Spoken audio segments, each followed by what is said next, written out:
What's up, everyone, and welcome to another Hungover Podcast, episode 125? Let's go with that. I'm one of your hosts, Julien, alongside Ivan, and we're coming to you live from our Corona bunkers again. That joke played out last time, and it landed just as well with Julien. We're going to be talking today about some aspects of the coronavirus and how it's affected everybody, because that's on everybody's mind. But we're going to get off of that a little bit and also talk about the new phenomena of how technology and social media is going to be affecting primary and politics, because that's kind of the age that we live in, you know. Everybody who's working and has to have meetings is doing them on Zoom nowadays. Zoom. And their stock must have skyrocketed. I know, right? I was like, man, if only I could have bought it. Yesterday I dressed Zoom chic. I had yoga pants and then like a button-down shirt and a sweater on top. Dude, you're the best. Zoom chic. It's going to be the new thing in our collective approach. Yeah. I was listening to NPR and they were talking about the fact that like tops are selling a lot, even on the internet, like in terms of internet sales. But nobody's buying pants. I actually just bought some shirts on Amazon because I need them for work, but I actually work. I actually have to go to work as opposed to Zoom work. The good thing about your work is you also don't have to wear pants at work. So that's true, of course. Just yeah, like so I fit into the mold. Julien. Yeah. We have been consuming as a culture a lot, so much so that it's impacted the quality of video in Europe and other places. You might be getting a pretty shitty video on this YouTube channel because we're doing video podcasts again. But hopefully YouTube hasn't throttled your connection too hard, your bandwidth, as it were. Yes. But yeah, that being said, I have been consuming some things. If you want to talk about that, Ivan. Yeah, I wanna hear it. All right. If only because that's the format of the podcast and nothing else. We talk to each other so much anyway, it doesn't matter. Let's see. For me, what have I been doing? We've been playing a little bit of Modern Warfare because Overwatch has become increasingly infuriating because of... I might have to blame COVID for this. There's more high schoolers and young children playing that game, and also adults that suck. And lame-ass college students that just want to rip bongs and play all day. Oh my god, yeah, the college students. They're all back. The 18 to 35 crowd is back on Overwatch. The demo. Our demo. I know. No, but clearly there's more people playing Overwatch, which means the probability of you running into someone that sucks at that game and ruining your game is increased, and therefore our SR has decreased. So we're real frustrated with the game, not to mention they banned a lot of characters. I think it was more the banning of the characters. Like last week, so for those not in the know, which if you care about Overwatch, you know. If you don't care about Overwatch, then you're going to skip over this part anyway. Hit that 30-second button right now. Yeah. They have, in this competitive season, done this thing where they were only going to ban a certain number of characters, and then they threw that out the window, and they're like, instead of putting that into the experimental realm, we're just going to live test it during the season. So last week they banned all of the hit scan except for Ashe, which made the game infuriating to play, especially at our ELO, where people can barely play the game anyway. Yeah. So we quit playing because we lost so much SR. I gained almost all of it back between yesterday and the day before, by the way. Impressive. So my tank rating is almost at plat. I'm almost there. But we decided Modern Warfare was the way to go. And I'm shocked it's still a fun game. Call of Duty's a great game. Great franchise. All the haters out there don't even know what they're talking about. They haven't played it. They don't know what they're talking about. Their business model is shit, and everybody who plays it is kind of an asshole. And I would not be upset if they had to serve like probation or community service for the amount of times they say the N word and the F word. It's pretty bad. Yeah. The worst. Speaking of college bros who have nothing better to do, but it's like the gameplay itself outside of the community. Gameplay, fantastic, awesome. I have never hated a game and loved a game as much as I hate that game and love that game in the same match. I'm out. In the same match, it's true. Every single time we play, Ivan is 1 kill away from getting the VTOL, and he tells me every time. And then he dies and doesn't get the VTOL. Or the game ends. The game ends. It's like, I've been playing so conservatively for the last minute that I see no one. Kill streaks are really rewarding in that game, though. So it's a fantastic time to boost your ego if you want those kill streaks. Otherwise, I Persona 5 Royale came out on Tuesday, the 3rd. I don't know what day it came out. Oh, Tuesday. So last Tuesday, when we're recording this on the 6th of April, I need to get a podcast out from last week. Sorry about that. So that you'll be listening to this. It's all right. Doesn't matter. It's all right. Yeah. Our Parasite is evergreen. We can great. put this out and then that. Yeah, that's true. Persona 5 Royale, great game. They added a bunch of things that make the game better. They also added a lot of new storylines to the game. Although the first 10 hours or so, so far, which is what I've gotten into, I think I've played almost 20 hours so far, are pretty much the same. There are a few tweaks in there, of course. But that being said, I haven't played it since the original Persona 5 came out on PlayStation 4, which I guess was 2016, maybe 2017. And that game was fantastic. Great music, great stylization, really cool menu layouts. You wouldn't normally think of a game of that being like a standout feature in the game, but it looks so cool. Everything is really great.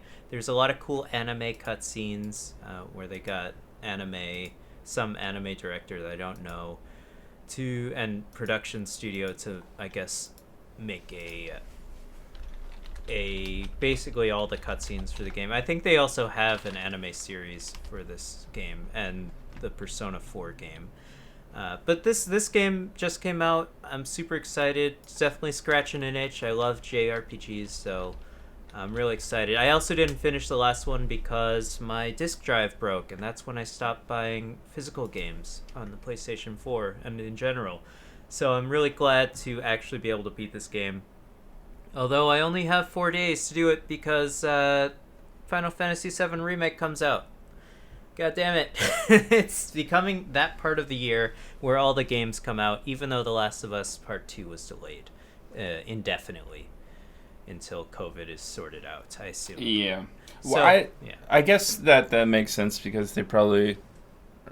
development is halted, I guess. And also, I guess disc production might be an issue. I'm not sure. Although Final Fantasy VII seems to have no problem, and it comes out a month earlier, or to their projected release date, which was in May. So I don't know what the exact issue was, but clearly, I think Naughty Dog is an American studio, if I'm not mistaken. So we're in the epicenter of the virus right now. So. They're still polishing it up. No, Santa Monica. So they're whatever. So I've been playing that. I played a little more Animal Crossing, and what else have I done? Did something interesting.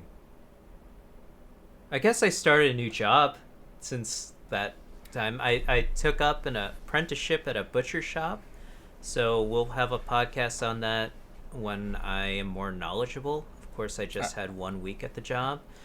I want to hear all about the pork dissections. Dude, that cuts of meat. I can tell you some right now. I'm not starting on pork. I start on chicken first. I'm only allowed to break down chickens for them. They get free range and pasture-raised chickens. And what the fuck is the difference? they ordered 400 pounds of chickens this week because our business is an essential business. So they have a they're basically, they're providing groceries, meat in particular, to the masses up on the Upper West Side of Manhattan. But I'll tell you, our pork comes in, our pigs come in already cut in half, so down lengthwise. So I had to carry half a pig down. That was heavy. I'm still sore from it. Like that. You think it's 200 pounds? A little bit. 200? No. How heavy is a hog? I mean, maybe it's possibly 200. I don't think, heavy is a hog? I don't. Maybe like 400. A large black pig can be Berkshire. up to 700 pounds. What kind of pig was it? They're Berkshire. Berkshire pigs. hog. That's 600 pounds. Yeah, so not only is it, I mean, Holy shit. yeah, it's fucking heavy. So about three. I mean, I probably carried around 250 pounds. I'm a small guy. It's more or less. You'll go to the gym. You'll lift a little bit. bit. Not anymore. That doesn't work. More or less, the problem is how awkward it is to carry because it's an entire half a pig. Can you fireman carry it? Just like fling it onto your shoulders and I can't lift crab it up waddle. that high. Are you kidding me? It's so heavy. So basically, I had to get my shoulder, and it's in a box, so I have to bend down and lift it up. So it's like actually very Holy shit. awkward to carry. So I recommend using your lower back in a twisting, jerking motion. Okay. Just fling it on up there. So you gotta get like your shoulder under one of the legs and then sort of try to hoist it up onto yourself, but that didn't really work out. I had to stop a couple times. It's heavy, all right, guys. I'm trying to get stronger. That's my goal by the end of this apprenticeship, to be able to do that with no problems. But I was sore for the entire week. It was, and I mean, honestly, I do go to the gym. I guess I hadn't in a while since I started this job, so because of COVID. So that's bad. Here you go, bro. But yeah, otherwise, they also get cows, but the cows are already cut into eighths. The chuck is heavy, I would say. It's like the front leg. So I guess the shoulder. That's pretty heavy because it also has some of the ribs on there. Not fun. Not fun. But yeah, we'll do a deeper dive into that on a later date when I'm more knowledgeable. You brought up ribs. I had a rib in Texas barbecued that was this long and this big. It was like a full rib, and I ate it by myself. Oh, that sounds and I'm great. just looking at different cuts of beef now, and it reminds me that I didn't have lunch today. Oh, that's all right. But yeah, Vaughn, that's it for me. How about you? Similarly, lots of Overwatch, lots of Modern Warfare. Been diving a lot into relearning Adobe Premiere. I bought lessons for Premiere and Photoshop and Illustrator and like a Creative Cloud suite a while ago. It was one of those Facebook ads that was on sale. Nice. And it's kind of helped me, and so I spent a few hours learning that, working on some projects for us and for my mom. So I've been trying to do that. I've been walking 4 miles every day. That's impressive, man. I go from my house to a really nice Korean restaurant, and I order out once a week from a local restaurant just to help support local business. Gotta do it. And also because I get tired of cooking for one all the time, which is shit. extremely dull. Yeah. Like, I made so much fried chicken the other day. Like, I dissected it, I marinated it in buttermilk for 24 hours, and then I fried it all, and then I just had, like, 5 pounds of fried chicken, and I was like, if I eat all this, I'm going to kill myself. And, like, I really thought I was having a heart attack later in the week when we were playing Modern Warfare. Oh, my God. That's hilarious. So funny. So I have to get through all of that. I actually finished all of the fried chicken. Nice. I can recommend. So it's honey and hot sauce with a little bit of cider vinegar, and then you put butter to finish it and like bind it all together. Yeah. It is the best dipping sauce for any fried food of all time. Good. Nice. Yeah, I use the buttermilk fried chicken that I do. I got from the Chelsea Market cookbook I got. It's really delicious. Nice. You should try caramelizing the honey and then deglazing the pan with the cider vinegar. That's what I do. That's what you do? And then you add Yeah. the butter. Yeah, that's called a gastrique. A what? Gastrique. That's the French term for caramelizing sugar and then deglazing it with an acidic thing. Yeah. So I do the honey, caramelize that first, then deglaze it with the cider vinegar, and because the hot sauce is mostly vinegar basically. So so both of those go in, the cider vinegar a little earlier, and then that basically congeals a little bit, and then you take it off the heat, and the butter melts into what you have there. Oh yeah. And it delicious. Oh, amazing. Yeah. That Gastrique. really good. Those Gastrique. French people, huh? Hey, they do a lot of cooking. I went to the grocery store today after Trump's announcement that people who can't avoid social distancing need to wear a face mask. And for the first time today, I actually wore a face mask. Nice. And it was an incredibly weird experience. It's horrible. You get really into you're very aware of your breathing patterns at that point, and then you just get really self-conscious, I think. So my goal was to not not focus on the face mask at all. And Nice. I actually think I accomplished that until I got home and was doing a lot of like manual labor. So like for you said, I think before we started the podcast, that you have to wear a face mask at work now. Oh yeah. Yeah. And I think that would be really difficult because when you're doing a lot of labor, your heart rate is going, you're intensifying your breathing, and that's when I really noticed it on my face.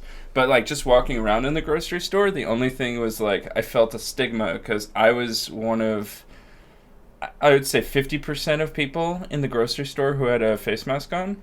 But Okay. I don't know. I think that the instruction is correct. I don't think of Syracuse course, is a very intensive place where COVID is, but better be safe than sorry. Of course, and I mean, I walked over to my local brewery, and Nice. the guy in front of me who bought had a face mask on, and the guy behind the bar had a face mask on. Sorry, I interrupted you. No. I think I don't think it can really protect you from. I'm not entirely sure on the science behind it, the spread of disease through a face mask, but I know it can. It will if you had COVID, and then you wore a mask, then you would be much less likely to spread COVID to someone else, is what I'm agree. saying. So it's a good way to reduce the spread of COVID. It doesn't necessarily protect you from getting it, though, is what I'm saying. No, but it should prevent those particulates as long as you're not Yeah, of adjusting course. the face mask and touching your face all over the time, all the time, Yeah. and then not washing your hands afterwards. There is a barrier there, which should help prevent, at least to some degree. Yeah, like it's good when to people have those barriers. Yeah, and the fact that COVID can present, especially in younger people, asymptomatically. Yes, exactly. Or That's why with I'm like really afraid. extremely mild symptoms. So I don't mind wearing the face mask when I have to go to like grocery shopping or something. I haven't worn it when I was just walking in public, Mm-hmm. but I do give people like a 10-foot berth. Like, I'll be walking on the sidewalk and somebody's walking towards me, and I'm like, oh my god, I gotta walk away. Oh god, I'm crossing the street. But keep going. It's fine. And it's led to, like, the craziest interactions I've had. Like, I've never had so many homeless people yell at me before. But I guess I've not walked the streets that often just by myself. But that's true. You're usually driving, right? I'm usually just in my home. That's I just don't leave for days at a time unless I'm going to work. But yeah, I was walking through Hanover Square in Syracuse multiple times now. I think 3 or 4 times I've had different interactions there. Like, just like 5 minutes or 3 minutes away from where that was, I always wear my, like, earpods or AirPods or whatever, and I'm walking around listening to music or a podcast or a book. I'm listening to Educated. Yes, Educated, a memoir right now. It's gripping. It's really great. It's a memoir. It's written by a woman who grew up in a fundamentalist Mormon family. So, like, there were 7 children, and 4 of them their births were never recorded, and they were born at home to midwives. Like, they didn't, like, register with a birth certificate for years. And they didn't go to school and everything. And then eventually, like, she and one of her brothers, and I think another one of her brothers, attended college, and now she has a PhD and is a fellow at Harvard. So Nice. It's like this very expansive journey in education, hence the title. But it's a very gripping yarn. I would recommend it, and I've been listening to it as I walk around, and, like, at some points there's some stories that are being told in there about her family that I'm just, like, talking to myself. I'm like, no. There's, like, this forebodingness of, like, their main source of income is through a junkyard. They're draining tanks of cars that are meant to be scrapped of fuel. And the story goes that one of the characters gets fuel on their jeans, or I guess they're characters, but they're real people. And I was just, like, saying to myself, no, knowing that the only reason that you mentioned somebody gets fuel that dries on somebody's pants is they get set on fire later. And it was just this kind of, like, there's several stories that I've listened to so far that are like that. I think it's very intense. It gets my heart rate going on the walk, so it feels more like a run. That's at good. That point. But yeah, I got yelled at. A homeless man was begging for change in the corner, and he's like, "Can you spare me some?" But I had my headphones in, and I can't hear him because I listen to whatever I'm listening to fairly loudly. Like, my audio levels are okay, according to Apple, so we're all good. That's good. But he is like, yeah, right. After I was like, I'm sorry. I was wearing my Zoom chic, you know? So obviously I looked like I was someone of means. My yoga pants just gave it all away. I was like, I'm sorry. And he's like, yeah, right. And I was just like, am I going to have to fight a homeless man? This is COVID times. I don't want to get within 6 feet. Yeah, exactly. And I've had several different homeless people yell at me on my walk. That's a thing. And then a woman was like, I like your headphones. And I was just like, what? And then I just nodded at her and kept walking. So like, I've had so many strange interactions in the past, and it wasn't like I've been doing this for a couple weeks now, and since the movie got shut down, this is like within the last 4 days is all of these interactions. It's just like I think it's getting to everybody. It is definitely getting to a lot of people. The gentleman who said "yeah, right" to me. We ended up walking along my street going, I was finished my loop, and I was coming back home, and we were walking, like, his shift, I guess, at that corner was over. His friend was standing at that corner. and he's walking home, and I'm walking right behind him, and he knows who I am because he keeps looking back at me, and I know who he is because I keep looking at him. And I had to take an extra loop around different streets to make sure I wasn't being followed home.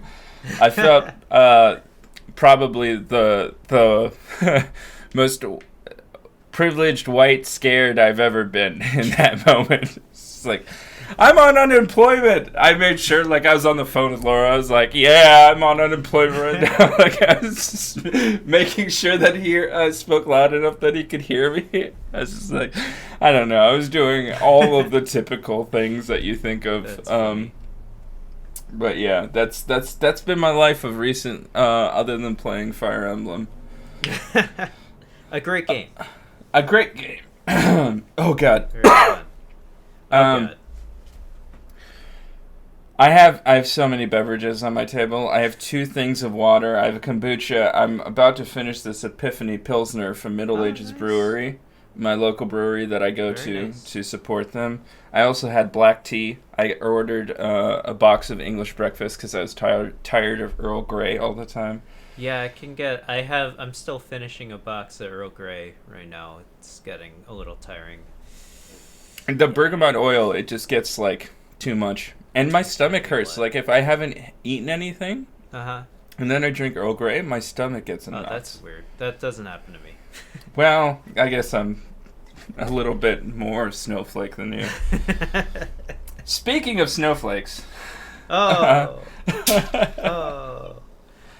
Yeah, we have a topic of the show, 26 minutes into the podcast. But Ivan, you brought this topic to my knowledge. There was an article posted in the Times about 2 weeks ago or something like that now. 2 weeks ago. So, as you can assume, the situation may or may not have gotten worse because it's related to COVID and everything's getting worse. So, this is about, from the perspective of Chinese Americans in America, and their experience with a lot of racism, a lot of is xenophobia the correct word to use there? Probably not. I think racism and xenophobia are both appropriate. So, yeah, in America, people who've been living in America for a long time, certainly longer than COVID-19 has been around, are currently getting, a lot of hate thrown at them, and, very, very abusive situations, and it's just not right. Yeah, I think earlier we mentioned in one of our podcasts that the specifically the Trump administration and Fox News had been calling this the Wuhan virus or the China virus. Right. And I think that although it's acceptable from like a scientific epidemiological study to be like, this is where it originates from, but that's not, I think, the intent of what they're saying. What they're saying is blaming China for this virus coming from their country and spreading outwards. And that's been kind of the rhetoric that has been pervasive, not just in America. I think this is maybe not a fully global phenomenon, but definitely a phenomenon that's been just like the rise of far right-wing parties have exploded from Trump's election here to Italy, UKIP in the UK, some of the anti-Muslim stuff that's been happening in India with Modi. There's been an explosion of this kind of xenophobic rhetoric, fascistic rhetoric of blaming another race and other people for the poor conditions that you're going through. It hasn't reached the levels of concentration camps in Germany or the internment camps for Japanese Americans in the United States. I can't believe we did that. Dude, that was so crazy. That was crazy. Every time I read about it, I'm like, what the fuck? We did that? And further back, there was a ban on immigration from China. So I think that Europeans have always had this like otherness with a lot of Chinese and Asian Americans and Asian immigrants before they became Asian Americans. Yeah. And I think that kind of otherness, which is very prevalent in like movements like Black Lives Matter that we've experienced up until this point, now the like microscope that was so this problem I think was kind of the last bastion of open racism that can exist. Like people making jokes of like sucky sucky $5 or whatever, like those stereotypical terrible Asian accents, or like making those kind of jokes. I don't feel like they ever had the same burden as like any of the other racist style jokes. The Chinese are very resilient people. There's billions of them. They're racist against themselves. It's partially that they're also, some older Chinese people are very racist themselves. Not too inward and outward. So right. It's. I mean, in LA we talk like not we in particular us, but LA rap and California rap had the divide between Koreans and black people in neighborhoods like explicitly, right? And then if we think of like Watts and other places where Korean stores were being destroyed, so that kind of thing. So I think it's just historically the way. I guess we're specifically talking about Chinese people here, but I mean, if you want to lump Japanese and Korean in there, as that's commonly done when you're racist against Asian people. Yeah, I'm not saying that all Asian people are the same. I'm saying that currently, I think the people who are being racist and attacking Asian Americans aren't being discerning about where they come from or what their heritage is. Right. I was exactly. It's kind of crazy. But I mean, I would say that these Japan, Korea, and Chinese people have not necessarily been so historically disenfranchised as, say, black people in America.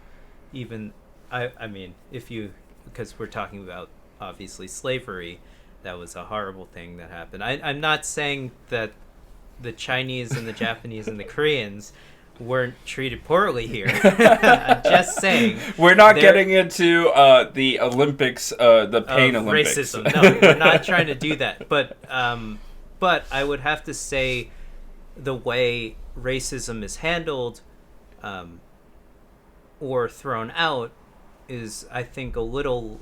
I would have to say, just being Chinese, I'm only half Chinese. Okay. But... I would say it's less intense. I'm not talking about what's happening in this article. I'm just saying historically. In your lived experience. Yes, in my lived experience, it's not really an issue, and it's normally just in a joking manner, even though it's technically racist, I guess. Whatever.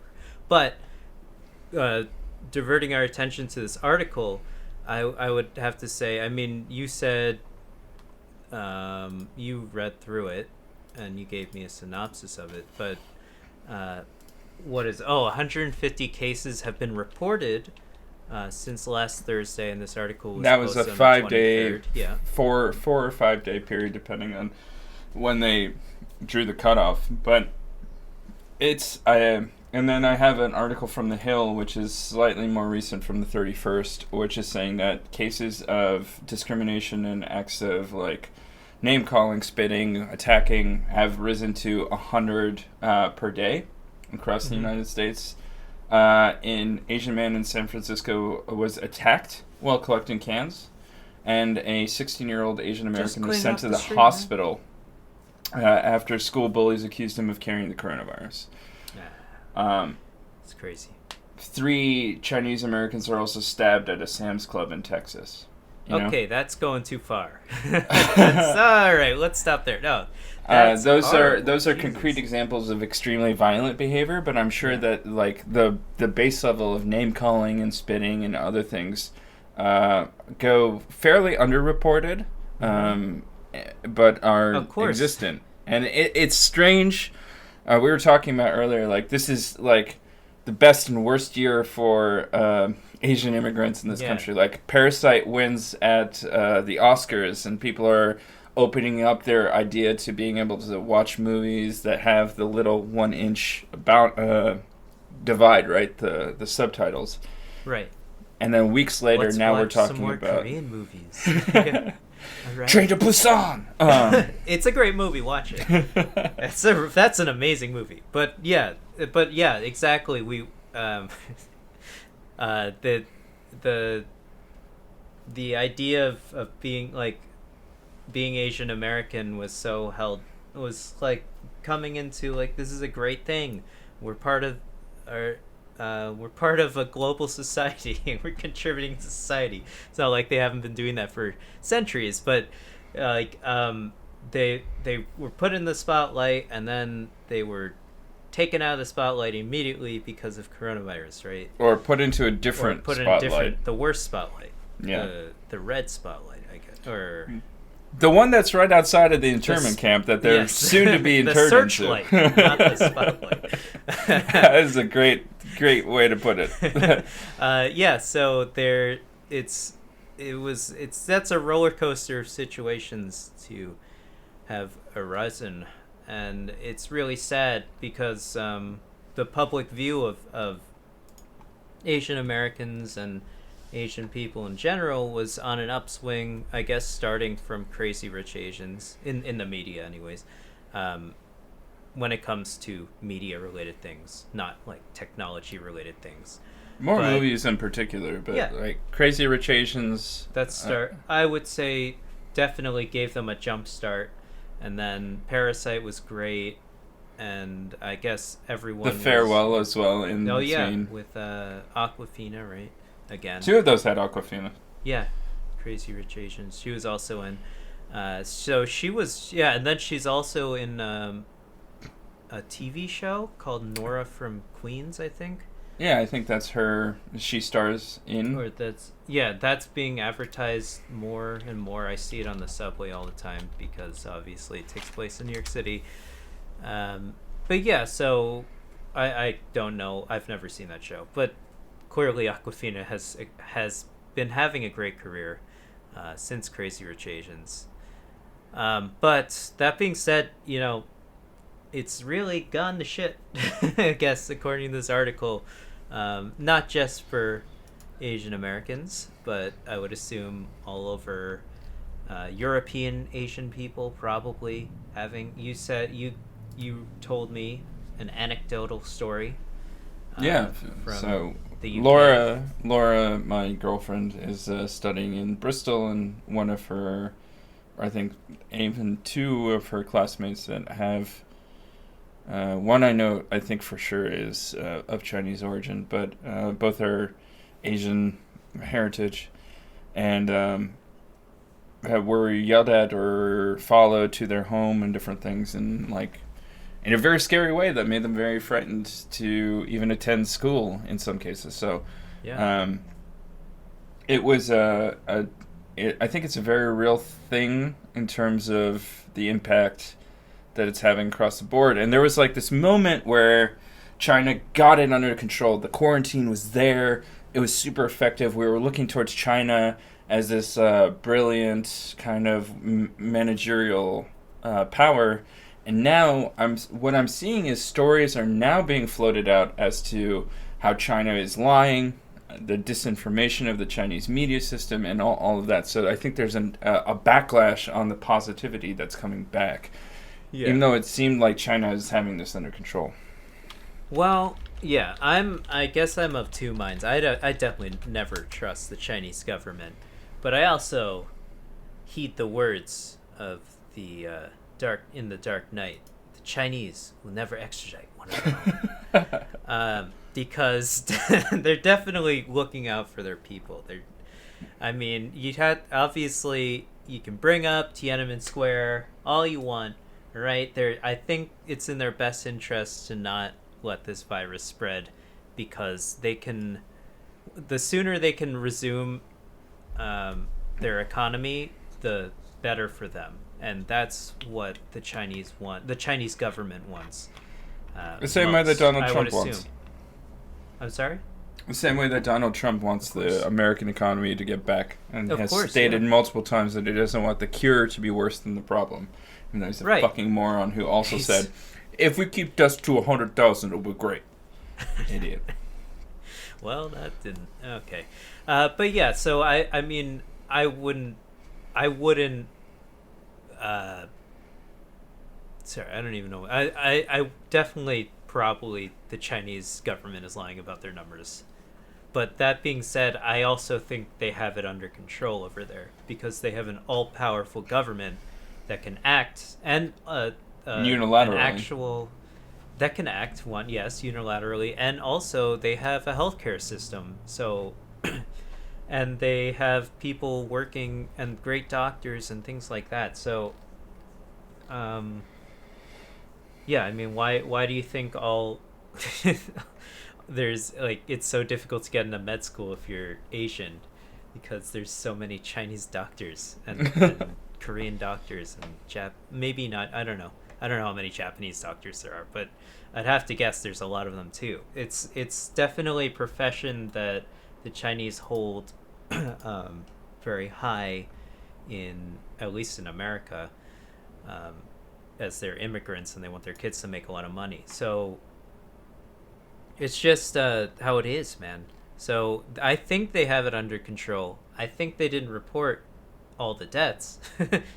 But that being said, I think they have it under control, or they wouldn't be sending us supplies and going out to Italy to help out there. I don't think so at all. Right. It wouldn't make any sense. I do think it's both a great humanitarian and PR move to send respirators. It's clearly a PR move. Everything the Chinese do, dude, the Chinese government does, is clearly with their own government and economy in mind. They're like a chess player. They're every move is supposed to do multiple things. 10 moves ahead, dude. Chinese are also good at chess. That's all I'm saying. That's all I'm saying. Throwing it out there. All right? They've got everything under control here. All those well-known Chinese grandmasters in chess that have held the multiple world championships. Well, they have Chinese chess, all right? Let's see any Americans are actually I don't know many grandmasters, the names, but I assume there are some Americans, right? Yes, Americans there are good at everything. Well, when it comes to sports wise. Yeah. Yeah, man, it's pretty bleak out there. It's not fun to go outside, and no, everyone's on edge, especially the people who are physically affected by this and emotionally affected by COVID-19. We hope you're all staying safe, of course, and we're trying to provide you guys with some extra content. I know, excuse me, the hours are slowly ticking by for us all sitting at home. Vaughn, do you have anything else to talk about here, or did we cover the other it? thing that I wanted to talk about, right? the other topic was the fact that the political primaries are changing. Wisconsin just postponed their primary to July, which I think is a really great thing. Smart move. And I think wasn't New York's also? Or did I think New York's is also postponed. Yeah, it was postponed to June. Yeah, so I don't have to do my the mail-in thing. Is Bernie still running? I don't even know. I haven't. He is still running. It's Biden and Bernie. Bernie has a very narrow path to win. He has one win condition. Basically, but they're gonna blow it at the end of the fight, before everybody groups together to go back to the point. Okay. So, what I think is interesting is that with Zoom culture becoming more and more prevalent, is that we're gonna have to contemplate the fact that what if the Democratic convention is a online convention? How candidates are being able to access potential voters. And one of the things that I thought was very interesting is I saw and read and heard about Bernie Sanders going to Twitch.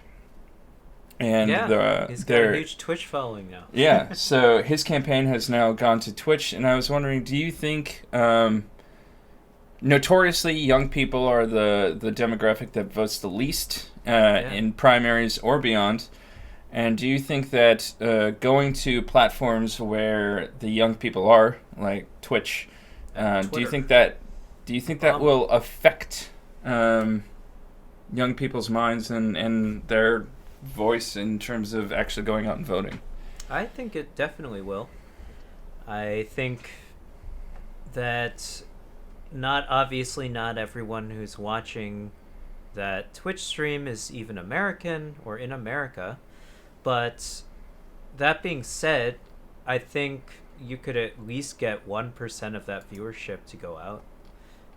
And I think it's likely that at least 1% of that viewership goes out. And if it was as simple as just rebroadcasting, I haven't watched, I watched it once and the audio was too low. I couldn't really hear anything. But maybe that was a computer issue or something. But like if it's as simple as them just clicking a button while he's already broadcasting somewhere else, I don't think it was just a Twitch broadcast, was it? Or what he's doing is just for Twitch. You can stream on YouTube and Twitch at the same time, for instance. And if it's as simple as that, then why not do it? I think it's really important for him to increase his outreach, and I don't think Joe Biden has a team that cares about obviously Joe Biden cares about the young people of America, but I don't think Joe Biden's team knows how to connect with them as much as Bernie does. I think Bernie Sanders has a message that I think speaks to a lot of what the younger people in America probably want.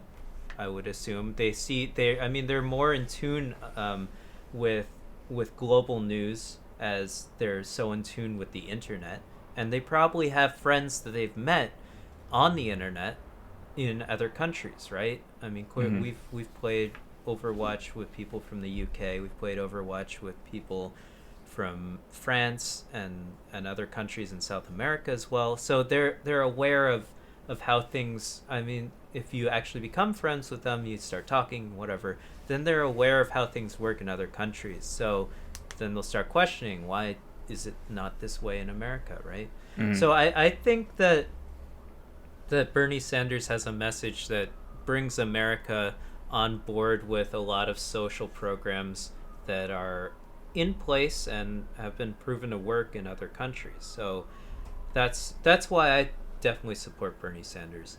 But and he's really he has America's, like, he wants to bring America into the 21st century. For Christ's sake, can we just do it? But I think especially we have a lot of backward shit going on. Yeah. And I especially think right now, with the prevalence of the America Cares Act or whatever, for the relief for COVID and the highlight of send it in. I can't wait. paid sick leave for workers at all levels. Like, if you're sick and work paycheck to paycheck and then you can't go into work for 2 weeks because you have COVID, you're way more likely to go in even though you're not supposed to be there. Of course. So I think these issues are coming to the forefront now, especially, and I think Bernie has a very good platform and has advocated very progressive views. He's been trying for years, dude. Yeah. For years. And I think that this move to Twitch, where Bernie is not on the stream very often, but they have his town halls and other things that they broadcast, and they have people that represent the campaign, as well as a way to monetize the stream so that it gets funneled into his campaign. Mm-hmm. I think what's interesting about both Obama and then Bernie is that they both were extremely good at fundraising through the grassroots level. So not taking just corporate money at the highest tier, but getting $50, $25, $5 from a bunch of people, so that all of that money adds up to actually being, worthwhile, like millions of dollars. And that's how Twitch streamers make a lot of money. Is exactly that business model. They get $1 here, $5 there, $20 here. Sometimes people donate $1,000 or whatever. But that's generally, if you get enough viewers to donate $5 to you, similar to the Patreon model as well, you end up making quite a sum of money. So it does all add up in the end. So I haven't been watching the Bernie Sanders channel. I should actually probably follow it. But I think that if it's also just broadcasting town halls and things like that, that's kind of cool. I didn't know that. I definitely tuned in once, and there was some woman just playing the guitar. It's like that was weird. Maybe that he like I have no idea what I was watching, but that's generally how I think Twitch. Beyond we don't really know what the content is because we haven't watched it enough. But the idea of going to where a lot of your voting base is, like if your voting base is trends younger, then go to where they are to discuss the issues, to talk to them, and hopefully get them energized and wanting to vote or donate or whatever contribution they can make. And half the time, I would say, maybe not half the time, maybe a lot of the time, you don't even know something like a town hall is happening, right? So if you don't know it's happening, there's no way you can go and partake in it. So if this is a good way to advertise these types of meetings that only old people go to, and therefore only their say is held in regard to it, then maybe it can influence people. Like I said, even if 1% of the viewership goes, I assume the viewership's pretty high, then that's a huge turnout. That can end up being a huge turnout. So, and I think you're more likely when you're just asking people to do stuff, right? Mm-hmm. You're not likely to get all the people to do it. So that's why I say 1%. I think not the 1%, but if you get 1% to go out, then that's more numbers for you. Right? Exactly. And if you look at like the 2016 presidential election, the places that Trump won in Wisconsin and Michigan, he was winning those places by like 300-400 votes. So 1% possibly. Yeah. So I think this is a way that I think is a way forward with candidates who are especially technologically more proficient. I'm surprised that Andrew Yang wasn't on Twitch, to be honest. That's true. That's a good point. But I think we forgot to bring him up when we were talking about Asian Americans on their rise to the top and then steeply going down because he was running for president, and that was a huge thing. But I think he's more prevalent now than a couple months ago.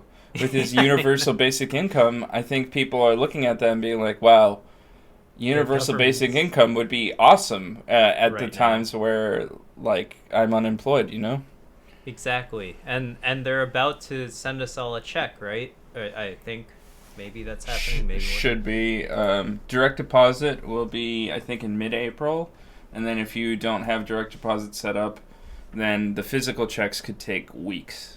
Okay, but how nice is that check going to be coming in the mail? Like when you're unemployed, like holy crap. I'm hoping for it. I'm waiting for it. That's all he was known for, but it was a cool idea, I think. And he funded it himself and followed a family around and basically found out that it really did impact their lives positively. So I think he had a really great idea. Hopefully he can be part of some sort of democratic super cabinet that we have going on here that could possibly happen, and maybe he can still get that idea through in some form, maybe in the future. That would be really great. But I don't know. Maybe he's moved on to something else. I don't know if he'll stay in politics at all. He was never a politic to begin with. So. I think that because of that, he'll have the opportunity to come back. I think right now is probably his strongest platform of all time, and I think that he can build from this. So we'll see how it goes. Yeah, he was really young and hip, and was on all the talk shows and podcasts. So he understood that how people actually, how younger people, the people that you want to get voting for you, because they're more likely to vote Democratic in America, I would say, because most of them live in cities and things like that. He understood how to talk to them, both in his rhetoric and also what platforms they're going to consume their news. So, which is like the Daily Show, or I mean, obviously you read the New York Times, I get it, but you would have to say 90% of the people, of young people, get their news from the Daily Show or yeah. Stephen Colbert or something, right? Yeah. Or podcasts of various sorts. Or podcasts, yeah, which is not a problem if you trust the news that is being reported to you, I guess, in a way. As long as you're, cross-checking what they're saying. I mean, I don't have any reason to believe that Trevor Noah is going to tell a lie, or John Oliver, but they're going to spin it in a way that is comical, which is the point of their show. It's political satire.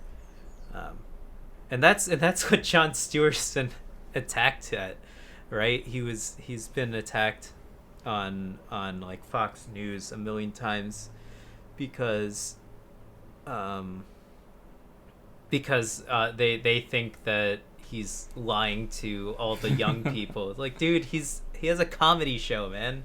It's about the jokes. He's attempting to force you to elevate what you're doing as news broadcasters, because if people are getting more informed by a joke comedy show than by the actual news, then that says more about the news than the comedy show. I know. Exactly. But anyways, I liked both those topics, Yvonne. Thank you very much for bringing them out. I know you got all this extra time to think. Right up here, baby. Right up here. So I'm glad you're using your time wisely, in that you're learning new skills and things like that. So I hope everyone out there is doing the same. I know that and we're not sponsored in any way by anyone, but we would love to be. I know Skillshare, hit us up. anything, literally anything, please sponsor us. But I know that, what was it called? Oh, what's Rosetta Stone is now $100 off a lifetime subscription. You can get it at code Hungover Gaming. That's Hungover Gaming. Type it in, and you will get but it actually is $100 off, and I bought it because I'm gonna try to use it to learn some Japanese. I'm already pretty, like, I can form some sentences. I've taken it to a certain extent, but I think Rosetta Stone could push me over the top. As long as you're diligent in it, I think you can do it. I think I will be. I'm going to use my train rides now to do it, and which is what I've always been doing. But I think I can do it. I think I can watch an anime entirely in Japanese within a year and understand it. Nice. So. We'll get there. But, Yvonne, assuming I stick with vocabulary. Vocabulary is really... I understand how to form sentences, but my vocabulary is shit, as usual. That's how it is in American English. In American. So thanks so much for listening to our podcast. We hope we maybe livened up your day a little bit. I think we're pretty funny sometimes from time to time. The occasional so we try to be funny. We're gonna get some Let's Plays up on our YouTube channel. I know we took this sort of thing we took a long break on our YouTube channel, but I think that this is the time to get those creative passion projects out, and we're trying for you guys. And so we're going to be playing through, or Ivan is playing through The Last of Us, the original game, on PlayStation 4, and we already have one episode up. You can watch that now, but you can also watch the second episode hopefully in the coming weeks. I think should be coming this week. Should be coming Right, on Friday of this week. Very cool. So be on the lookout for that. Don't forget to subscribe to our YouTube channel. Actually, our YouTube channel has been growing. I don't know why. We haven't uploaded a video in a year. So thank you for subscribing. I know you guys are doing it in anticipation of some videos. We're about to glow up, so thank you all. This is our chance. Let's not blow it. All right, everyone, thank you. Goodbye. Bye.